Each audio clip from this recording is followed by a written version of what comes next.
Започнати се подготовките за полагање на државната матура во средните училишта. Од оваа учебна година, средношколците ќе полагаат според новиот терк наречен 1+2, што значи дека ќе треба да се полагаат 2 екстерни и 1 интерен предмет.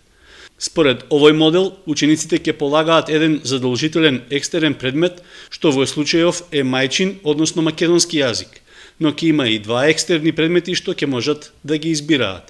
Првиот предмет од групата на екстерните кои што може да ги избираат се од групата на така наречените странски јазици и математика, а за вториот предмет ученикот одлучува од листата на општествени и природни предмети.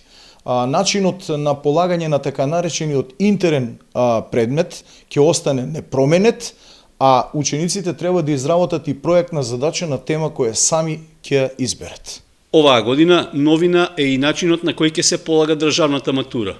Освен есеите и текстуалните задачи кои матурантите ќе треба да ги пишуваат на хартија, останатите предмети ќе се полагаат по електронски пат. Тоа се новини што ќе им донесат поголем товар на самите матуранти.